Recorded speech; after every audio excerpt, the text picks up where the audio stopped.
ನಮಸ್ಕಾರ ಗುರು. Extra innings Kannada YouTube ಚಾನಲ್ಗೆ ಸ್ವಾಗತ ಸುಸ್ವಾಗತ. India versus West Indies first match day 2 ಅಂತ್ಯ ಆಗಿದೆ. ಒಂದೇ ದಿನಕ್ಕೆ ಮೂರ್ ಸೆಂಚುರೀಸ್ ಬಂದಿದೆ ಗುರು. ನಮ್ಮ ಭಾರತದ ಬ್ಯಾಟ್ಸ್ಮನ್ಸ್ ಗಳಂತೂ ನೆಕ್ಸ್ಟ್ ಲೆವೆಲ್ ಬ್ಯಾಟಿಂಗ್ ಮಾಡಿದ್ರು. ಏನಂದ್ರೆ ನಾವು ರೀಸೆಂಟ್ ಆಗಿ ನೋಡಿದ್ವಿ, ಇಂಗ್ಲೆಂಡ್ ಅಲ್ಲಿ, ಲೀಡ್ಸ್ ಅಲ್ಲಿ, ಮ್ಯಾಂಚೆಸ್ಟರ್ ಅಲ್ಲಿ ಮೂರ್ ಶತಕ ಬಂದಿತ್ತು. ಇವತ್ತು ಕೂಡ ಹಂಗೆ ಗುರು, 3 ಶತಕಗಳು ಬಂತು. ಅದು ಸ್ಪೆಷಲಿ ನಮ್ಮ ರಾಹುಲ್ ಅಣ್ಣ ಮಿಸ್ಟರ್ ಡಿಪೆಂಡೆಬಲ್ ಅವ್ರ ಕಡೆಯಿಂದ ಬಂತು. ಆಮೇಲೆ ಈ ಕಡೆ DJ ನಮ್ಮ ಮಿಸ್ಟರ್ ಸ್ಪೆಕ್ಟಾಕ್ಯುಲರ್ ಧ್ರುವ್ ಜುರೇಲ್ ಅವ್ರ ಕಡೆಯಿಂದ.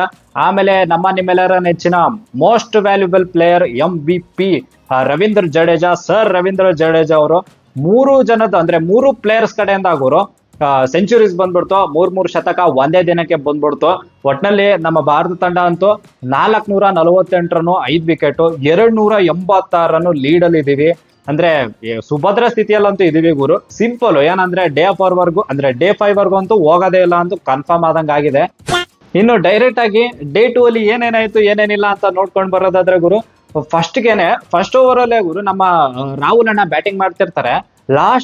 ಫಸ್ಟ್ ಓವರ್ದು ಲಾಸ್ಟ್ ಬಾಲು ಎಡ್ಜ್ ಆಗುತ್ತೆ.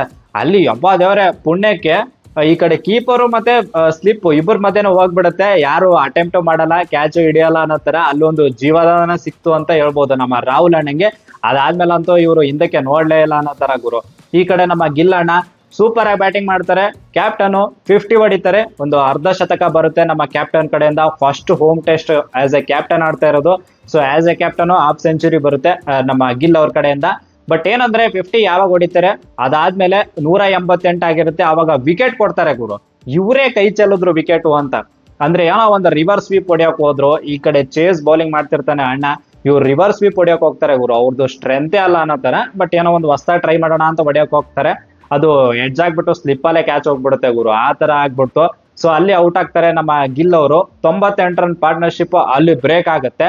ಇನ್ನು ನೆಕ್ಸ್ಟ್ ಈ ಕಡೆ ನಮ್ಮ DJ ಅಣ್ಣ ಬರ್ತಾರೆ, ಧ್ರುವ್ ಜುರೇಲ್ ಅವ್ರು ಬರ್ತಾರೆ.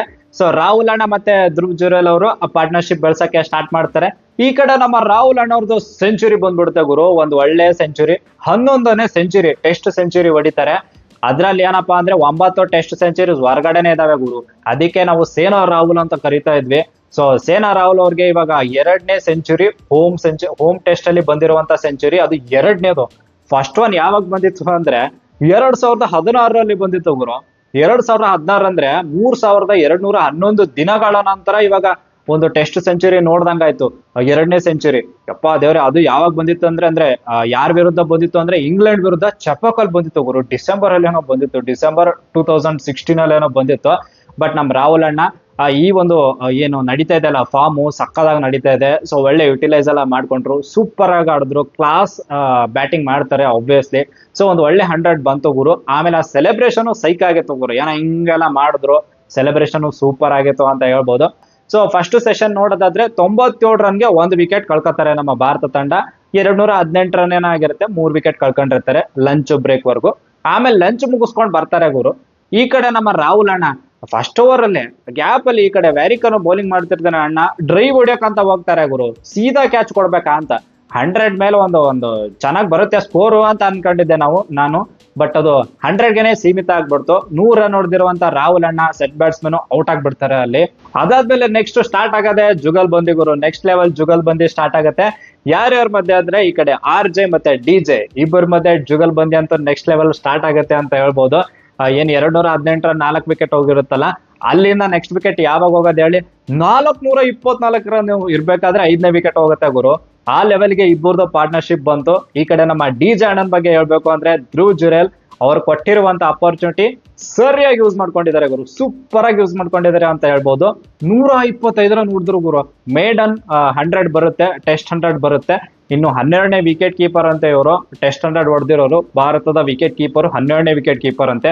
ಸೊ ಒಂದು ಒಳ್ಳೆ ಪರ್ಫಾರ್ಮೆನ್ಸ್ ಸಿಕ್ತು ನಮ್ಮ DJ ಮಿಸ್ಟರ್ ಸ್ಪೆಕ್ಟಾಕ್ಯುಲರ್ ಅವ್ರ ಕಡೆಯಿಂದ. ಸೂಪರ್ ಆಗಿ ಆಡಿದ್ರು ಅಂತ ಹೇಳ್ಬೋದು ಗುರು. 15 ಫೋರ್ಸ್ ಆಮೇಲೆ 3 ಸಿಕ್ಸಸ್ ಒಂದಿಗೆ ಭರ್ಜರಿ ಶತಕನ ಪೂರೈಸ್ಬಿಟ್ರು. ಏನಂದ್ರೆ ಲಾಸ್ಟ್ ಡೇ 2 ಮುಗಿಯೋಕೆ ಇನ್ನೇನು 5 ಓವರ್ ಅಷ್ಟೇ ಬಾಕಿ ಇರುತ್ತೆ ಗುರು. ಆ ಟೈಮಲ್ಲಿ ಏನು ಆರಾಮ್ಸೆ ಇವರಿಬ್ರು ಆಡ್ಕೊಂಡ್ಬಿಟ್ಟು ಇವತ್ತು ನಾಟ್ವಟೆ ಹೋಗ್ತಾರೆ ಅಂತ ಅನ್ಕೊಂಡಿದ್ದೆ. ಬಟ್ ಲಾಸ್ಟ್ 5 ಓವರ್ಸ್ ಇರ್ಬೇಕಾದ್ರೆ ನಮ್ಮ ಧ್ರುವ್ ಜುರೇಲ್ ಅಣ್ಣ ಚೆನ್ನಾಗಿ ಆಡ್ತಿರ್ತಾರೆ. 125 ರನ್ ಎಲ್ಲ ಆಗಿರುತ್ತೆ. ಹೊಡಿಯಕಂತ ಹೋಗ್ತಾರೆ ಗುರು. ಅದು ಕ್ಯಾಚ್ ಹಿಡಿತಾರೆ, ಶೇಯೋಪ್ ಎಡ್ಜ್ ಆಗ್ಬಿಟ್ಟು ಕ್ಯಾಚ್ ಹಿಡಿತಾರೆ. ಈ ಕಡೆ ಪಿಯರ್ ವಿಕೆಟ್ ತಗೊಂಡಿರೋದು ಮೇಡನ್ ವಿಕೆಟ್ ಅಣ್ಣಂದು. ಸೊ ನಮ್ಮ ಧ್ರುವ್ ಜುರೇಲ್ ಅವರು ಅಲ್ಲಿ ಔಟ್ ಆಗ್ತಾರೆ. 424 ರನ್ಗೆ 5ನೇ ವಿಕೆಟ್ ಹೋಗುತ್ತೆ ಗುರು. ಅಂದ್ರೆ DJ ಮತ್ತೆ RJ ಮಧ್ಯೆ ಎಷ್ಟು ಸ್ಕೋರು 206 ರನ್ ಏನೋ ಪಾರ್ಟ್ನರ್ಶಿಪ್ ಬರುತ್ತೆ. ಒಂದು ಒಳ್ಳೆ ಕ್ರೇಜಿ ಪಾರ್ಟ್ನರ್ಶಿಪ್ ಅಂತ ಹೇಳ್ಬೋದು. ಇನ್ನು ನೆಕ್ಸ್ಟ್ ಈ ಕಡೆ ನಮ್ಮ Ravindra Jadeja, most valuable player of India ಅಂತ ಹೇಳ್ಬೋದು ಗುರು. ನಮ್ಮ ಸರ್ ರವೀಂದ್ರ ಜಡೇಜಾ ಅವ್ರದ್ದು ಯಾವ ಲೆವೆಲಿಗೆ ಬ್ಯಾಟಿಂಗ್ ಮಾಡಿದ್ರು ಅಂದ್ರೆ, ಇದು ಇಂಗ್ಲೆಂಡ್ ಅಲ್ಲಿ ಯಾವ ತರ ಒಂದು ಫಾರ್ಮ್ ಇತ್ತಲ್ಲ, ಫೈನೆಸ್ಟ್ ಫಾರ್ಮ್ ಎವರ್ ಅನ್ನೋ ತರ, ಆ ಫಾರ್ಮ್ ನ ಇಲ್ಲೂ ಕಂಟಿನ್ಯೂ ಮಾಡಿದ್ರು ಅಂತ. ಸೊ ಒಂದು ಸ್ವಾಡ್ ಸೆಲೆಬ್ರೇಷನ್ ಬಂತು, ಎಲ್ಲಾ ಸೆಲೆಬ್ರೇಷನ್ ಬಂತು. ಅಂಡ್ ಇನ್ನೊಂದು ಹೇಳೋದು ಮರ್ತ್ಬಿಟ್ಟೆ ಗುರು, ನಮ್ ಧ್ರುವ್ ಜುರೇಲ್ ಅನ್ನೋದು ಸೆಲೆಬ್ರೇಷನ್ ಸೈಕ್ ಆಗಿತ್ತು ಗುರು. ಅದು ಒಂಥರ ಆರ್ಮಿ ಫ್ಯಾಮಿಲಿಯಿಂದ ಬಂದಿರೋರಲ್ವಾ, ಸೊ ಒಂಥರ ಆರ್ಮಿದು ಏನೋ ಸೆಲೆಬ್ರೇಷನ್ ಇತ್ತು. ಈ ಕಡೆ ರವೀಂದ್ರ ಜಡೇಜಾದವ್ರು ಹೇಳ್ತಿದ್ನಲ್ಲ, ಒಳ್ಳೆ ಫೈನ್ ಫಾರ್ಮ್ ಇತ್ತು. ಆ ಫೈನ್ ಫಾರ್ಮ್ ಮತ್ತೆ ಕಂಟಿನ್ಯೂ ಮಾಡಿದ್ದಾರೆ. ಒಂದೊಳ್ಳೆ ಕ್ರೇಜಿ 104 ರನ್ ಹೊಡಿತಾರೆ ಗುರು. ಸಖತ್ತಾಗಿ ಸೆಂಚುರಿ ಬಂತು. ಲಾಸ್ಟ್ 3 overs ಏನೋ ಇರುತ್ತೆ. ಇನ್ನೇನು ಯಾಕಪ್ಪ ಇದು ಮುಗಿಸ್ತಾರೆ ಏನ್ ಕತೆ, ಸೆಂಚುರಿ ಆಗತ್ತಿಲ್ಲ ಅನ್ನೋಷ್ಟರಲ್ಲಿ ಲಾಸ್ಟ್ 6 ಬೇರೆ ಹೊಡೆದು ಆಮೇಲೆ ಸಿಂಗಲ್ ಎಲ್ಲ ತಗೊಂಡು ಸೆಂಚುರಿಯನ್ನು ಹೊಡಿತಾರೆ ನಮ್ಮ ರವೀಂದ್ರ ಜಡೇಜಾ ಅವರು. ಲಾಸ್ಟ್ 9 ಇನ್ನಿಂಗ್ಸ್ ನೋಡಿದ್ರೆ 7ನೇ ಟೆಸ್ಟ್ 50 ಏನೋ ಬಂದಂಗಾಯ್ತು. ಇವಾಗ ಸೆಂಚುರಿ ಬೇರೆ ಬಂತು. ತರ ಕ್ಲಾಸ್ ಅಂದ್ರೆ ಕ್ಲಾಸ್ ಇನ್ನಿಂಗ್ಸ್ ನಮ್ಮ ಜಡ್ಡು ಕಡೆಯಿಂದ. ಮುಂದೆ ಬಂದು 6 ಹೊಡಿತಾ ಇದ್ರೆ ಪಕ್ಕ 6 ಹೋಗುತ್ತೆ ಗುರು ಅನ್ನೋ ತರಾನೇ ಹೊಡಿತಾ ಇದ್ರು. ಆ ತರ ಬ್ಯಾಟಿಂಗ್ ಮಾಡಿದ್ರು.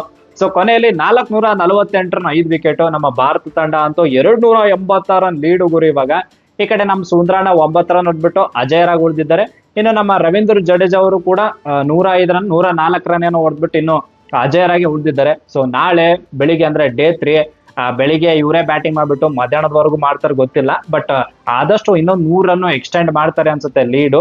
ಆಮೇಲೆ ವೆಸ್ಟ್ ಇಂಡೀಸ್ಗೆ ಬ್ಯಾಟಿಂಗ್ ಕರ್ಸ್ಬಿಟ್ಟು ಬೇಗ ಆಲ್ ಔಟ್ ಮಾಡ್ತಾರೆ ಅಂತ ಅನ್ಸುತ್ತೆ. ಅನ್ಲೆಸ್ ಅಂಟಿಲ್ ವೆಸ್ಟ್ ಇಂಡೀಸ್ ಅವ್ರು ಫುಲ್ಲು ಅವ್ರು ಹಚ್ಕೆದ್ಬಿಟ್ಟು ಬ್ಯಾಟಿಂಗ್ ಮಾಡಿದ್ರೆ ಏನೋ ಒಂದು ಡೇ 5 ವರೆಗೂ ಹೋಗ್ಬೋದು. ಬಟ್ ಅಂಥದ್ದೆಲ್ಲ ಕಾಣಿಸ್ತಾ ಇಲ್ಲ. ಯಾಕಂದ್ರೆ ಪಿಚ್ ನೋಡಿದ್ರೆ ಗುರು ಈಸಿ ಇಲ್ಲ ಬ್ಯಾಟಿಂಗ್ ಮಾಡಕ್ಕೆ. ರಫ್ ಪ್ಯಾಚ್ ಅಲ್ಲಿ ಬಾಲ್ ಬಿದ್ರೆ ಈಸಿ ಇಲ್ಲ ಅನ್ಸುತ್ತೆ. ಬಟ್ ಒಟ್ನಲ್ಲಿ ನಮ್ಮ ಭಾರತ ತಂಡ ಅಂತೂ ಸುಭದ್ರ ಸ್ಥಿತಿಯಲ್ಲಿ ಇದ್ದಾರೆ. ಬ್ಯಾಟಿಂಗ್ ಅಂತೂ ಸೈಕ್ ಆಗಿ ಮಾಡಿದ್ರು. ಫುಲ್ ಬ್ಯಾಟಿಂಗ್ ಡೇ ಅಂತಾನೆ ಹೇಳ್ಬಹುದು. ಅಂದ್ರೆ ಭಾರತದ ಬ್ಯಾಟಿಂಗ್ ಡೇ ಅಂತ ಹೇಳ್ಬಹುದು ಇವತ್ತಂತೂ. ಸೊ ಡೇ 2 ಮುಕ್ತಾಯದೊಂದಿಗೆ ನಮ್ಮ ಭಾರತ ತಂಡ ಸುಭದ್ರ ಸ್ಥಿತಿಯಲ್ಲಿದ್ದಾರೆ. ಇನ್ನು ಡೇ 2 ಬ್ಯಾಟಿಂಗ್ ನೋಡ್ಬಿಟ್ಟು ಯಾರ್ಯಾರಿಗೆ ಏನೇನು ಇಷ್ಟ ಆಯ್ತು ಅಂತ ಪ್ಲೀಸ್ ಕಮೆಂಟ್ ಬಾಕ್ಸ್ ಅಲ್ಲಿ ತಿಳಿಸಿ. ಅಂಡ್ ಈ ವಿಡಿಯೋ ನಿಮ್ಗೆ ಇಷ್ಟ ಆದ್ರೆ ಪ್ಲೀಸ್ ಲೈಕ್, ಶೇರ್, ಸಬ್ಸ್ಕ್ರೈಬ್ ಮಾಡೋದು ಮಾತ್ರ ಮರಿಬೇಡಿ ಅಂತ ಹೇಳ್ತಾ that's it for the day. Bye. ಜೈ ಕರ್ನಾಟಕ. ಮತ್ತೆ ಭೇಟಿಯಾಗೋಣ. ನಮಸ್ಕಾರ.